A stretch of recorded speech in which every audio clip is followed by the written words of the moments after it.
And thank you to the Uzbekistan Embassy and the British Uzbek Society for inviting me here to speak today. My name is Nadia Khan. I am a historian, an author, and founder of a project called Golden Threads, which explores history, culture, and heritage across the Islamic world and beyond. My academic background is I have a master's in history from the University College London, where I specialized in the partition of India. My debut book, Dance Histories, A Journey Across the Muslim Silk Road, which is this book here, is the first of its kind to explore Muslim dance cultures along this historic route, and it uncovers traditions and stories that have often been forgotten, distorted, or erased, showing connections between dance and movement along the Silk Road, as well as uncovering a spiritual core. So why did I write this book? So when people think of dance in the Muslim world, they usually imagine one of two extremes. On the one hand, there's the idea that dance is forbidden altogether. Or on the other hand, there's the Orientalist fantasy of women performing sexualized belly dances for male audiences, so the so-called harem trope. Both of these images in my mind are distortions.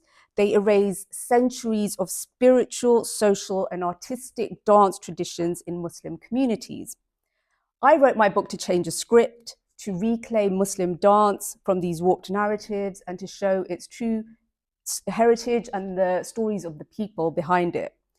Coming from an Indo-Pakistani background, I always felt an instant connection with dance traditions along the Silk Road. I found shared movements, shared rhythms, even clothing styles, as if connected by a golden thread of a Muslim culture, which I couldn't explain when I was younger, which I'm now starting to understand more and more. The Silk Road, one of the world's most important network of trade routes, linking China to India, Central Asia, Persia, and the Mediterranean, dates back to pre-Christian era. And Central Asia is the focal point of the Silk Road, the core, the essence, the historical meeting point. The Silk Road not only carried goods, but ideas, languages, religions, and dance styles and music. The historian Peter Frankopan describes how even in antiquity, communities wove into each other to create a world where tastes and ideas were shaped by products and influences thousands of miles apart. Peaches from Samarkand, for example, were so prized in China, they were known as golden peaches. Spices, gems, and silks traveled westward, while Christianity itself, often thought of as Western, was originally from the Middle East before spreading to Europe. But what's missing most in these Silk Road narratives is dance. Yet just as goods and religion traveled, so too did movement and culture. Dance is historic, and it has been inspired by everyday life, by nature, by animals working the land. Along the Silk Road, these traditions blended, they adapted, and they carried spiritual meaning across borders. The arrival of Islam in the 7th century intensified this cultural exchange. Muslim traders, scholars, and pilgrims moved along the Silk Road, bringing with them shared languages, values, culture, and spiritual practices. At the heart of Islamic philosophy is Tawheed, or the oneness of God. And there is this principle that everything a Muslim does should have beauty and grace and be an expression of divine beauty. And as the Prophet Muhammad said, God is beautiful and he loves beauty. So these philosophies have shaped Muslim art, poetry, and architecture, which is quite well recognized in historical narratives, but it also shaped dance. Across many traditions, dance became a form of remembrance of God, an expression of beauty and grace. These ideas came alive most vividly through Sufism, the mystical dimension of Islam. And Sufi orders use dance and music as a form of dhikr, remembrance of God. And the famous whirling dervishes, inspired by Rumi, are just one example. But Sufi orders spread across Central Asia, blending mystical poetry, music, and movement.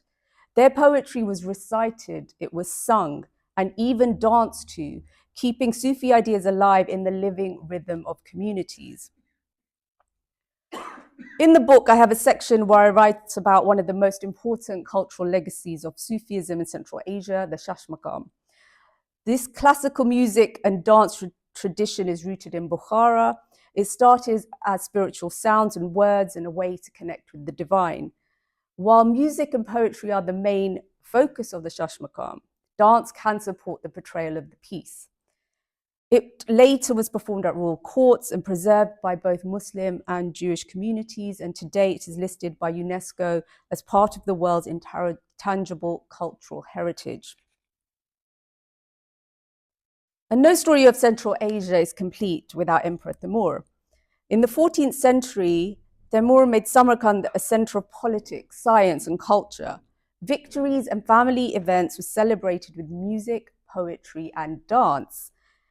Timur was a ruler who patronized the arts, architecture, and learning, and magnificent architecture and art from his era still inspire awe today. From Timur's line came the Mughal dynasty in India.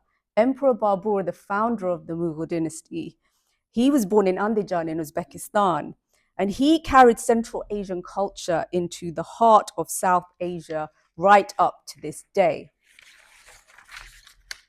Even as he built his empire in India, Babur was so homesick for his hometown. He longed for the melons and mountains. He was quite miserable for a long time. And then the Mughal courts went on to develop rich traditions of music and dance, blending Persian, Central Asian, and Indian influences. And Timur's legacy didn't end in Samarkand. Through the Mughals, Central Asian culture flowed into South Asia, and through the Silk Road, it reached even further, shaping dance and music as far as Spain.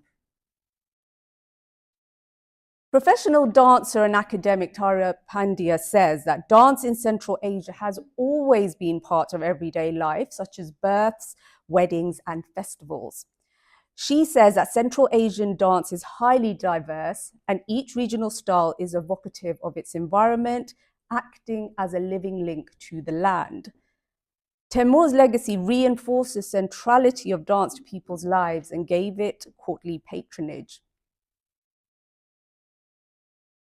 The Silk Road has been instrumental in connecting people and cultures, and Central Asia has been the center from where culture, civilization, and Sufism spread. The culture and spirituality reached Spain, China, Southeast Asia, and beyond.